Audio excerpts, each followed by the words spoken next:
Hello everyone, welcome to RK tutorial. So guys, మన ఛానల్లో ఉన్న సబ్స్క్రైబర్స్ అందరికీ కూడా గుడ్ న్యూస్ అండి. మరి ఏపీలో చాలా రోజుల తర్వాత కోర్టు జాబ్స్కి సంబంధించిన నోటిఫికేషన్ అయితే రాబోతుందండి. మరి దీనికి సంబంధించినటువంటి కొత్త బ్యాచ్ అయితే మన యాప్లో లాంచ్ చేయడం అయితే జరిగిందండి. మొదటి 500 మంది అభ్యర్థులకు మాత్రమే మరి ఈ కోర్సు 1 year వ్యాలిడిటీతో కేవలం 399 రూపీస్కే అందజేస్తున్నామండి.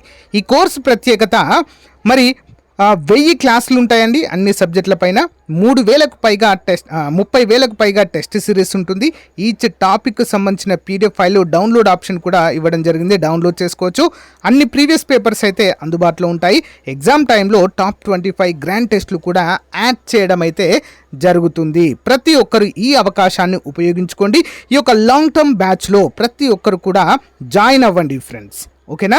సో ఈ ఆఫర్ కొద్ది రోజులు మాత్రమే, తర్వాత 799 అవుతుందండి ఈ యొక్క కోర్స్ వాల్యూ.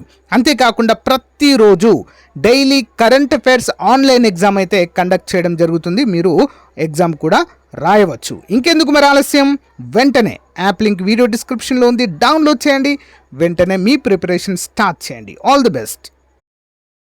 హే గాయ్స్, ఈరోజు మనము మన ఛానల్లో ఏపీ హైకోర్టు మరియు డిస్ట్రిక్ట్ కోర్టు ఉద్యోగాలలో రాబోతున్నటువంటి మరి ముఖ్యమైనటువంటి నోటిఫికేషన్లో ఏ ఏ ఉద్యోగాలు ఉంటాయి ఏంటి అనేది మనం డిస్కస్ చేసుకోవడం జరుగుతుంది ప్రతిరోజు. మరి అదే క్రమంలో ఈరోజు మనకు నెక్స్ట్ మంత్లో విడుదల కాబోతున్నటువంటి నోటిఫికేషన్లో కాపీయిస్ట్ ఉద్యోగాలు చాలా చాలా పర్ఫెక్ట్ ఉద్యోగాలు అండి. ఇవి చాలా పోటీ ఉండేటువంటి ఉద్యోగాలు కూడా ఇవి. మరి దీనికి సంబంధించినటువంటి డీటెయిల్స్ చెప్పండి అని చెప్పేసి చాలామంది కామెంట్ రూపంలో అడుగుతున్నారండి. సో క్లియర్ కట్గా మీకైతే చెప్తాను. ఈ యొక్క వీడియో చూస్తే మీకు ఫుల్ క్లారిటీ అయితే వస్తుంది, ఓకేనా. ఎడ్యుకేషనల్ క్వాలిఫికేషన్ చూద్దామండి. లాస్ట్ టైము 200+ అయితే ఈ యొక్క ఖాళీలను భర్తీ చేయడం జరిగింది. ఈసారి కూడా మ్యాక్సిమం అంతే ఉండబోతున్నాయి, ఓకే. ఎడ్యుకేషనల్ క్వాలిఫికేషన్ ఏమి ఉండాలండి? Applicant must have passed intermediate examination, ఓకేనా. ఏముండాలండి? Intermediate examination. కేవలం ఇంటర్ ఉంటే సరిపోతుందండి ఈ ఉద్యోగాలకు, ఓకేనా. దాంతో పాటుగా they must have passed AP government technical examination in English, type writing higher grade ఉండాలండి ఇంగ్లీష్లో, ఓకేనా. అది కూడా ఎవరు కండక్ట్ చేయాలి? ఏపీ గవర్నమెంట్ టెక్నికల్ ఎగ్జామినేషన్ వారు కండక్ట్ చేసేటువంటి సర్టిఫికెట్ ఉంటే సరిపోతుంది. Provided that if candidates who have passed the examination the higher grade are not available, those who passed the examination by lower, అంటే హైయర్ వాళ్ళు అవైలబుల్ లేకుంటే lower certificate ఉన్న వారిని కూడా ఎలిజిబుల్ చేస్తామంటూ క్లియర్గా మెన్షన్ చేశారు. మరి లింగ్విస్టిక్ క్వాలిఫికేషన్ ఏమి ఉండాలండి? వీటికి కంపల్సరిగా తెలుగు ఉండాలి, మన మాతృభాష. దాంతోపాటుగా సరిహద్దు జిల్లాలు ఉంటాయి కదండి, లైక్ అనంతపురంకి అయితే కర్ణాటకతో ఉంటుంది కాబట్టి సరిహద్దు కన్నడ వచ్చి ఉండాలి. చిత్తూరుకు తమిళనాడుతో ఉంటుంది కాబట్టి తమిళ్ వచ్చి ఉండాలి. శ్రీకాకుళం విజయనగరంకి ఒడిశాతో సరిహద్దు ఉంటుంది కాబట్టి ఒరియా అయితే వచ్చి ఉండాలి. జస్ట్ నాలెడ్జ్ ఉంటే సరిపోతుందండి, ఫ్లూయెంట్గా మనం మాట్లాడాల్సిన అవసరము లేదు. లాస్ట్ టైం అది కూడా పట్టించుకోలేదండి సరిగా, ఓకేనా. తెలుగు ఉంటే సరిపోతుంది. మరి ఏజ్ లిమిట్ ఎంత ఉండాలండి? 18 నుండి 42 సంవత్సరాలు ఓపెన్ కేటగిరీలో అందరూ అప్లై చేసుకోవచ్చు.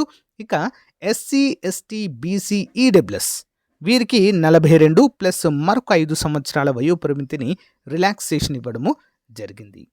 అంతేకాకుండా ఫర్ ఎగ్జాంపుల్ మీరు కనుక పిహెచ్ కేటగిరీలోకి వచ్చినట్లయితే మరొక 10 సంవత్సరాలు, 42 ప్లస్ 10 52 సంవత్సరాల వరకు అయితే మీరు ఈ ఉద్యోగాలకు అప్లై చేసుకోవచ్చు, ఓకేనా. మరి మనకి ఆన్లైన్లో ఎగ్జామ్ అయితే కండక్ట్ చేయడం జరుగుతుందండి, ఓకేనా. రూల్ ఆఫ్ రిజర్వేషన్ ఉంటుంది, రిజర్వేషన్ ప్రకారమే పోస్టుల భర్తీ జరుగుతుంది. అంతేకాకుండా మనకి చాలా ట్రాన్స్పరెంట్గా ఈ యొక్క రిక్రూట్మెంట్ అయితే ఉంటుందండి ప్రతిసారి. కేవలం 6 monthsలోనే వీటి యొక్క భర్తీ కంప్లీట్ చేస్తారండి ప్రతిసారి కూడా. లాస్ట్ టైం మనకు 2022లో ఎండింగ్లో నోటిఫికేషన్ వస్తే 2023లోనే కండక్ట్ చేశారండి ఎగ్జామ్, విత్ ఇన్ 6 monthsలోనే, ఓకేనా. కంప్లీట్గా జాబ్లో కూడా ఉండడం అయితే జరిగింది. ఇక దీని యొక్క రిక్రూట్మెంట్ ప్రాసెస్ వచ్చేసి మొత్తము online based computer based exam అయితే ఉంటుందండి, ఓకే. లాస్ట్ టైం నెగిటివ్ మార్కులు లేవు, అందరూ కూడా గమనించాలి. ఈసారి ఉంటుందా లేదా అనేది ఎవరికి తెలియదు, ఓకేనా. ఎందుకంటే మనకు నోటిఫికేషన్లో ఎలాంటి నెగిటివ్ ఉందా లేదా అని ఎప్పుడు ఇవ్వలేదండి, లాస్ట్ టైం కూడా ఇవ్వలేదు. ఎప్పుడు తెలుస్తుంది తెలుసా నెగిటివ్ ఉందా లేదా అనేది? మనకు హాల్ టికెట్ రిలీజ్ అయిన తర్వాత మాత్రమే క్లారిటీ వస్తుందండి. కాబట్టి ఇప్పుడే ఎవ్వరు కూడా చెప్పలేం, ఓకేనా, నెగిటివ్ ఉందా లేదా అనేది. ఓకే. మరి మనకి ఎగ్జామ్ అనేది 80 మార్కులు కండక్ట్ చేయడం జరుగుతుందండి. 40 మార్కులు జీఎస్ ఉంటుంది. 40 మార్కులు ఇంగ్లీష్ అంతే సింపుల్. ఇక అర్థమెటిక్ రీజనింగ్ అని ఏముండదండి ఇందులో. ఓకే. 40 మార్కులు ఇంగ్లీష్, 40 మార్కులు జనరల్ నాలెడ్జ్. 90 నిమిషాల సమయంలో దీన్ని కండక్ట్ చేయడం అయితే జరుగుతుంది. మరి దీన్ని క్వాలిఫై కావాలంటే ఓసీ ఓపెన్ కేటగిరీ వారికి 40% మార్కులు రావాలి. నెక్స్ట్ బీసీ క్యాండిడేట్స్కి అయితే 35% మార్కులు రావాలి. SC, ST, PH, sports person, ex సర్వీస్మెన్కి అయితే కేవలం 30% మార్కులు వస్తే మీ యొక్క అప్లికేషన్ అనేది మెరిట్ లిస్ట్కి ఎలిజిబుల్ అవ్వడం అయితే మనము చూడవచ్చు. ఓకేనా, అందరూ కూడా గమనించాలి. As per the merit list ఆధారంగానే వీటిని భర్తీ చేస్తారండి ప్రతిసారి కూడా. అంటే ఎవరికి ఎక్కువ మార్క్స్ వస్తే వారికి జాబ్. మరి దీనికి కట్ ఆఫ్ ఎంత ఉంటుందండి కాపీస్ట్ ఉద్యోగాల కంటే? ఎగ్జాక్ట్లీ 60కి పైగా వచ్చిన వారికి జాబ్ వచ్చిందండి లాస్ట్ టైం. ఎనీ కేటగిరీ 60కి పైగా తెచ్చుకున్నామనుకోండి 80 మార్కులకి 100% జాబ్ వస్తుంది. ఓకేనా. ఓపెన్ కేటగిరీలో లాస్ట్ టైము 65 వాళ్ళకు కూడా వచ్చింది. రిజర్వేషన్లో 60 వరకు అయితే కట్ ఆఫ్ కావడం అయితే చూడవచ్చు మనము. ఓకేనా. సో మరి మనం ఆల్రెడీ సిలబస్ కూడా ప్రీవియస్గా చూసామండి. జనరల్ స్టడీస్లో అవే ఉంటాయండి. ఏపీ జాగ్రఫీ ఉంటుంది, ఇండియన్ జాగ్రఫీ ఉంటుంది, ఆధునిక భారతదేశ చరిత్ర ఉంటుంది, ఆంధ్రప్రదేశ్ చరిత్ర ఉంటుంది, కరెంట్ అఫైర్స్ ఉంటాయి, పాలిటీ, ఎకానమీ. మరీ డెప్త్కి వెళ్ళారండి. జీకే వైజ్గా అడుగుతారు క్వశ్చన్స్ని. ఓకేనా. జీకే బేస్ చేసుకొని క్వశ్చన్స్ అడుగుతారు. ఫర్ ఎగ్జాంపుల్ మనకు ఇండియన్ ఎకానమీ ఉందనుకోండి. ఫర్ ఎగ్జాంపుల్ మనకు గ్రూప్స్ లెవెల్లో అయితే చాలా డెప్త్కి వెళ్తారు. బట్ ఇక్కడ అలా ఉండదండి. ఏం అడుగుతారు? పంచవర్ష ప్రణాళికలు ఎప్పుడు స్టార్ట్ అయ్యాయి, ఓకేనా, భారత ఆర్థిక వ్యవస్థ గురించి, ఆర్థిక సంఘం గురించి, హ్యూమన్ రైట్స్ కమిషన్ గురించి, ఇట్లాంటివి జీకే క్వశ్చన్స్ మాత్రమే.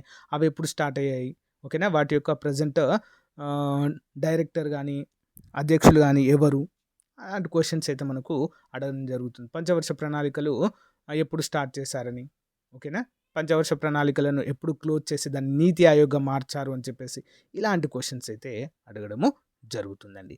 ఇక ఇంగ్లీష్ అయితే జనరల్గా ఉంటుందండి. ఇంగ్లీష్ కూడా చాలా చాలా ఇంపార్టెంట్. 40 మార్కులకు గాను ఇంగ్లీష్ అయితే మనకి క్వశ్చన్స్ అయితే వస్తూ ఉంటాయండి. ఓకేనా. రెండు కూడా సమానంగా ఉంటాయి. రెండింటిని బ్యాలెన్స్గా చదివిన వాళ్ళకే జాబ్ అనేది రావడము జరుగుతుంది. గైస్, మరి మీరు ఏ ఉద్యోగానికి ప్రిపేర్ అవుతున్నారు, ప్లస్ ఏ జిల్లా నుంచి హైకోర్టు ఉద్యోగాలకు ప్రిపేర్ అవుతున్నారో కామెంట్ రూపంలో తెలియచేయండి ఫ్రెండ్స్. ఈసారి ముందే చెప్తున్నాను, విపరీతమైన కాంపిటీషన్ ఉంటుందండి. ఎందుకు? రీజన్ ఏంటి?